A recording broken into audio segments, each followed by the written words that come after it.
तो नमस्कार, आदाब, सत श्री अकाल। मेरा नाम संजीव है। सच्ची कहानी के एपिसोड में आपका बहुत-बहुत स्वागत है। दोस्तों, इस समय अपने गाँव में आया हुआ हूँ और गाँव में सेटअप का कोई ज़रिया तो मिला नहीं, तो सोचा स्टोरी आपको कहीं न कहीं बैठ के सुनानी तो है ही है, तो आपको स्टोरी सुना रहा हूँ। दोस्तों, क्राइम में अक्सर ये सवाल पूछा जाता है कि क्या क्राइम में क्रिमिनल क्राइम की स्टोरीज़ देख के उसको आइडियाज़ मिल जाते हैं या कुछ और करता है?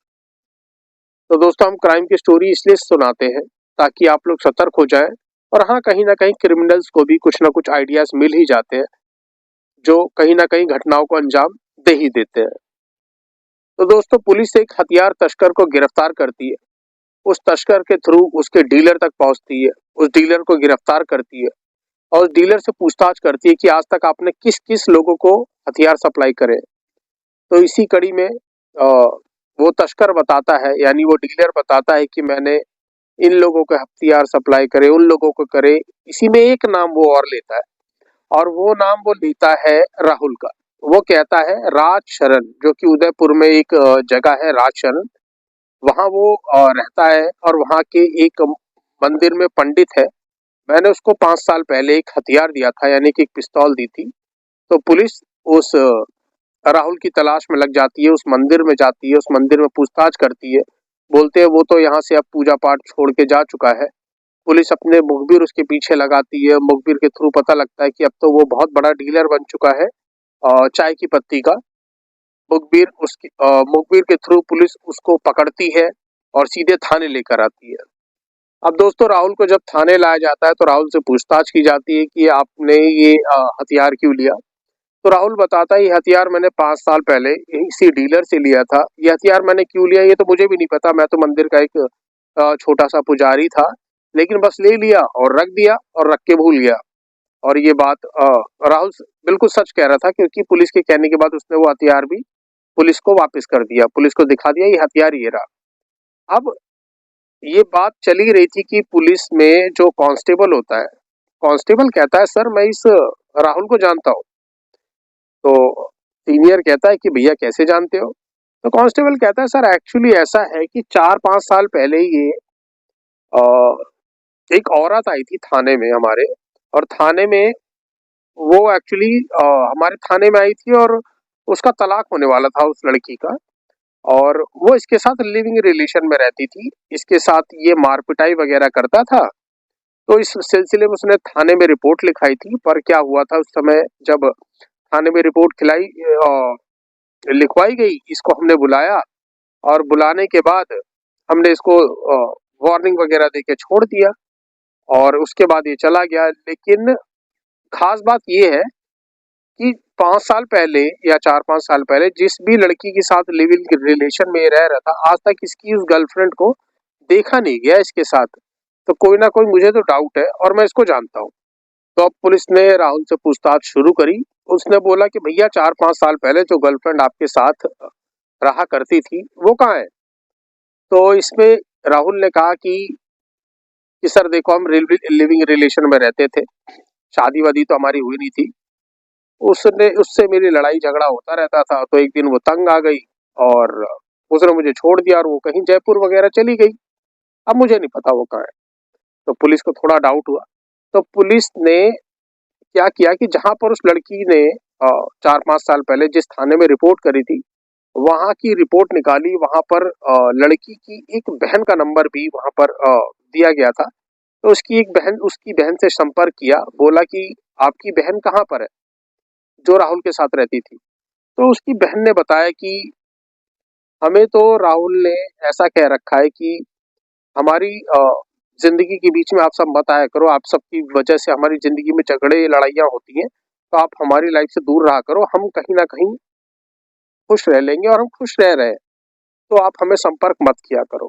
अब ये सोचकर पुलिस को का डाउट और मजबूत हो गया। अब पुलिस ने राहुल से पूछताछ करी और वो जो हथियार का मामला था वो तो पुलिस ने साइड में रख दिया। अब पुलिस ने कहा भैया तू ये बता वो लड़की कहाँ है? अब राहुल तो अपने सुर में कहता रहा कि वो लड़की कहाँ है मुझे क्या पता। अब पुलिस ने अपना रवैया दिखाया, अपनी जिस तरह से उसको पेशकश करनी होती है मुजरिम की उसने करी, आओ भगत दिखाई। अब राहुल ने बकना शुरू किया और राहुल ने जब पकना शुरू किया और जो स्टोरी राहुल ने पुलिस को बताई, पुलिस के पैरों तले जमीन खिसक गई कि भैया ऐसा कौन करता है। और मतलब आप सुनेंगे तो दंग रह जाएंगे। तो अब राहुल ने पुलिस को बताना शुरू किया। राहुल ने पुलिस को बताया कि ऐसा है कि सन 2019 में मैं मंदिर में, इंडिया गेट मंदिर में काम करता था उदयपुर के। तो वहां पर एक महिला आई, वो महिला अपने बच्ची के साथ थी। और जब मैं उस महिला से मिला तो उसने कहा कि भाई साहब, माफी चाहूंगा। उस महिला ने कहा कि देखो जी, मैं बहुत भूखी हूँ और मेरे पति से तलाक होने वाला है और इस समय मुझे किसी बस खाने की जरूरत है। तो इस पर राहुल ने इंसानियत दिखाई, उसको खाने के लिए दिया, उसकी बेटी को खाने के लिए दिया और बात आई की गई हो गई। अब 2-3 दिन बाद वो महिला राहुल को फिर मिली। राहुल भी उसको देख के पहचान गया। अब राहुल ने कहा कि मैं आपको पहचानता हूँ। तो महिला ने कहा, हाँ, मैं आप ही के पास आई हूँ। एक्चुअली हुआ क्या कि मेरे पति से मेरे तलाक का जो है वो मामला कोर्ट में था। मेरा तलाक हो गया है और कोर्ट की ने कहा कि अब वो बच्चा मेरे पति के पास रहेगा। मैंने भी ज्यादा फोर्स नहीं किया कि मैं तो कुछ कमाती नहीं तो अपने बेटी को क्या खिलाती, तो मैंने भी वो बच्चा अपने पति को दे दिया। तो राहुल ने पूछा महिला से कि तो अब क्या? तो उसने बोला, मैं तो यहाँ पर अब किसी को जानती नहीं, आप ही को जानती हूँ, आप ही मेरा सहारा है, देखिए क्या कर सकते हैं। तो राहुल को भी कहीं ना कहीं पहली नजर में भानुप्रिया से प्यार हो गया। एक्चुअली इस महिला का नाम था भानुप्रिया। तो भानुप्रिया से प्यार हो गया था। भानुप्रिया को भी कहीं ना कहीं उससे प्यार हो गया था, क्योंकि उसके पास वैसे भी रहने का तो कोई जरिया था नहीं, तो उसे भी उससे प्यार हो गया। अब उन दोनों ने मिलकर उदयपुर में ही एक अपार्टमेंट लिया, 2 कमरों का एक अपार्टमेंट था राजसमंद में, और वहां पर अपनी जिंदगी बिताने लग गए। और उसके बाद जब जिंदगी वो अच्छी खासी बिताते चले गए, इसी बीच राहुल ने अपनी नौकरी भी छोड़ दिया। एक्चुअली पंडिताई करता था वो, पंडितगिरी करता था इंडिया गेट मंदिर में। वहां से वो पंडित की नौकरी छोड़ के उसने अपना चाय पत्ती का एक बिजनेस शुरू किया। बिजनेस भी ठीक ठाक चल रहा था। उसके बाद दोस्तों लॉकडाउन आ गया और लॉकडाउन में आपको पता है कितने ही घर बर्बाद हो गए। तो इसी लॉकडाउन में सब कुछ बंद और राम शरण का वो अपार्टमेंट भी बंद। अब सारे अपार्टमेंट वाले अपने अपने घर चले गए लॉकडाउन में। अब इस अपार्टमेंट में राहुल और सिर्फ भानुप्रिया दोनों सिर्फ अकेले रहने लग गए, क्योंकि मकान मालिक भी कहीं और ही रहता था। तो अब राहुल उस अपार्टमेंट में रहने लग गया। अब अपार्टमेंट में लॉकडाउन में अकेले रहने लग गया। भानुप्रिया और वो अकेले जब रहने लग गए तो भैया लड़ाइयाँ होने लग गई। एक ही रूम में रोज आना, साथ में रहना, कुछ लड़ाइयाँ होती हैं। अब इसी लड़ाई के बीच में राहुल को एक दिन बहुत गुस्सा आ जाता है। अब उस गुस्से में वो क्या कदम उठाता है, वो भानुप्रिया का एक चुनरी लेता है, उससे भानुप्रिया का गला दबा देता है। अब गला दबाते वक्त उसने सोचा नहीं था कि उसकी मौत हो जाए, लेकिन अब उसकी मौत हो जाती है। अब राहुल बहुत डर जाता है।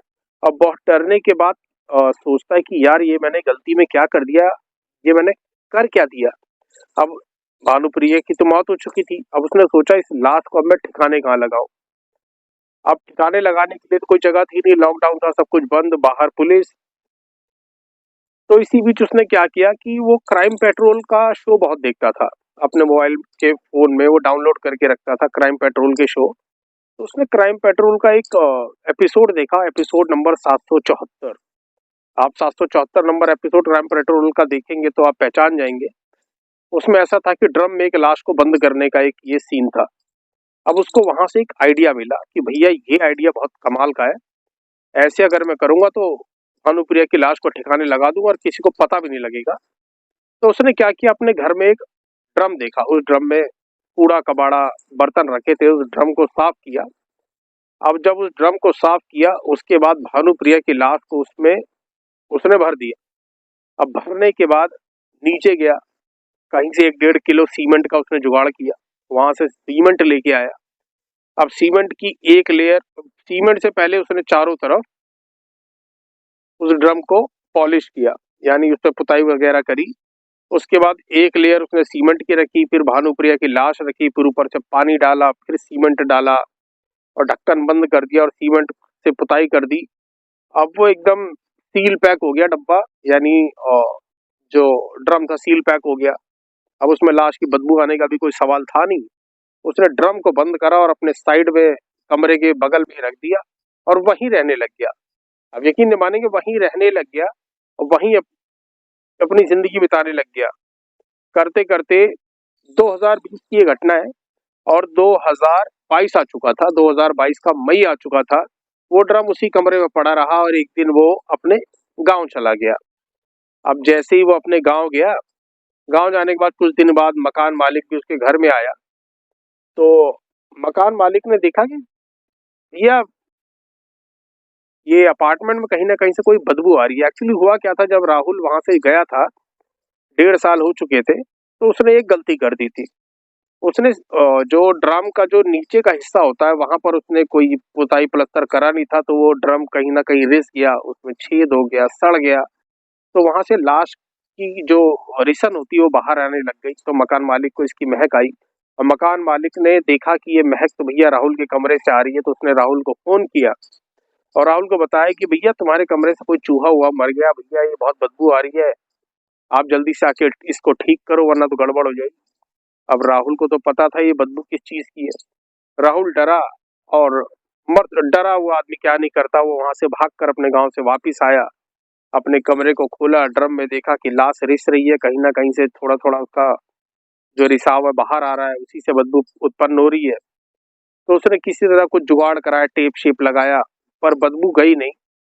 अब उसके मन में ऐसा लगा मैं कहीं ना कहीं पकड़ा ना जाऊं। तो उसने अब अपने राजदार में मालिक को, मकान मालिक को शरीक करना जरूरी समझा और उसने मकान मालिक से जाकर एक बात कह दी। और उसने अपने मकान मालिक से बात कही कि भैया देखो, ऐसा है कि इस ड्रम में एक लाश है और वो लाश है भानुप्रिया की। अब मालिक भानुप्रिया को जानता था और मेरे से गलती से इसका हो गया है मर्डर। अब आप इसमें मेरा साथ दो इस लाश को ठिकाने लगाने, वरना भाई 1.5 साल से ये लाश तो यहाँ है ही है, पुलिस वाल आएगी तो मैं तो तुम्हारा नाम भी ले लूंगा, कह दूंगा तुमने भी मेरा साथ दिया था, क्योंकि 1.5 साल हो गया मैंने और मकान मालिक ने मिलके ये काम किया। अब इसमें मकान मालिक बहुत डर गया। उसने कहा चलो ठीक है भैया, मैं भी लाश को ठिकाने लगा देता हूँ, वरना ऐसा ना हो कहीं ना कहीं मैं भी फंस जाऊं। ऐसा होता है अक्सर, इंसान डर जाता है तो कुछ भी करने के लिए तैयार हो जाता है। तो उन दोनों ने क्या किया कि उस ड्रम को एक नीचे ले गए, नीचे एक रिक्शे में भरा। लोगों ने पूछा कि भैया ये ड्रम फ्रम कहाँ ले जा रहे हो, तो उन्होंने कहा भैया कबाड़ हो गया, इसको फेंकने जा रहे हैं। तो उनके घर के पीछे ही एक एक हिली एरिया शुरू हो जाता है, जंगल जैसा इलाका, वहां पर ले जाके उस ड्रम को फेंक दिया। और उसके नीचे से जो लाश का जो रिसन बाहर आ रहा था, अपने साथ मिट्टी का तेल ले गए थे, माचिस ले गए थे। वहां पर उस ड्रम के रिसन के जो नीचे रिसन आ रही थी वहां पर उस पे तेल डाला और आग लगा दी और बचा हुआ हिस्सा 7 किलोमीटर दूर ले जाके एक नदी में फेंक दिया। अब यहाँ से काम खत्म हो गया, दोनों अपने घर आए और अपने घर आके चैन से सोए और अपना जिंदगी बिताने लग गए। उसी बीच आपको जैसा मैंने बताया, पुलिस ने एक तस्कर को गिरफ्तार किया, उसने राहुल का नाम लिया। अब राहुल से पूछताछ हुई कि भैया वो ड्रम कहाँ है और वो आपने कहाँ फेंका, तो राहुल ने सारी चीजें बता दी। अब पुलिस वहां पर गई, अब वहां पर फोरेंसिक लैब वाले गए हुए हैं इस समय और वो लाश की जांच पड़ताल कर रहे हैं कि वहां से कुछ उनको हड्डियों के टुकड़े मिले हैं और उस ड्रम का भी वो पता लगाने की कोशिश कर रही है कि वो ड्रम अब कहाँ पर है। लेकिन जिस तरह पहले 24 घंटे में राहुल ने सब कुछ बताना शुरू कर दिया था, अब उसने एक वकील हायर कर लिया है। वकील ने जैसा उसको समझाया वैसा वो वकील के तौर तरीकों पे कह रहा है। अब उसका ये कहना है कि भैया मर्डर तो मैंने नहीं किया है। अब ये जो गुत्थी है सारी वो कोर्ट में है। अब पुलिस इसको कैसे साबित करती है कि कैसे इसने कत्ल किया है, क्योंकि इस समय सारा पक्ष तो राहुल के पक्ष में जा रहा है, क्योंकि इस समय ना लाश है, ना लाश के कोई टुकड़े हैं और ना लाश का कोई ठिकाना है। क्योंकि पुलिस को सबसे पहले साबित ये करना पड़ेगा कि भानुप्रिया की मौत हो चुकी है और भानुप्रिया की मौत हो चुकी है, सबसे पहले साबित करने के लिए उसको उसकी बॉडी चाहिए, या तो बॉडी का कोई ना कोई हिस्सा चाहिए। और बॉडी लेने के बाद उसको ये साबित करना पड़ेगा कि ये कत्ल राहुल ने ही किया है। तो मुझे लगता है ये केस तो राहुल के पक्ष में ही जा रहा है। फिलहाल ये जो केस है वो कोर्ट में है आप गूगल पे कहीं न कहीं सर्च करके इस स्टोरी के बारे में अपडेट ले सकते हैं। तो दोस्तों मैं आपको यही बताना चाहता हूँ इस स्टोरी के ज़रिए हमें सीख यही मिलती है कि कभी गुस्से में आके कोई काम मत करिएगा। जिस तरह गुस्से में आके राहुल ने वो मौत कर दी, जैसा कि उसने बताया उसने वो कत्ल कर दिया। इससे हमें कहीं न कहीं लाइफ़ में कहीं न कहीं बहुत बड़ा पछतावा सहना पड़ता है। और दूसरी चीज़ कि क्राइम की स्टोरी सुनिए, पर उससे क्राइम करने के आइडियाज़ मत लीजिए। आप सतर्क रहने के लिए आपको एक कहानी सुनाई जाती है कि आपको किस तरह से सतर्क रहने की ज़रूरत है। क्राइम कहीं से भी हो सकता है, लेकिन उससे आइडियाज़ मत लीजिए। आपसे गुज़ारिश करूँगा आप सब यही करेंगे। मेरे फैमिली मेंबर हैं, मेरे फैमिली मेंबर बहुत समझदार हैं। आशा करता हूँ सब यही करेंगे। तब तक के लिए दोस्तों मुझे संजीव को इस कहानी से विदा दीजिए और चैनल को सब्सक्राइब नहीं किया तो सब्सक्राइब कर लीजिएगा। इस समय गाँव के दूर इलाके में आके आपके लिए कहानी रिकॉर्ड कर रहा हूँ, बड़ी मेहनत लगती है। तो तब तक के लिए मुझे इस कहानी से विदा दीजिएगा। नमस्कार।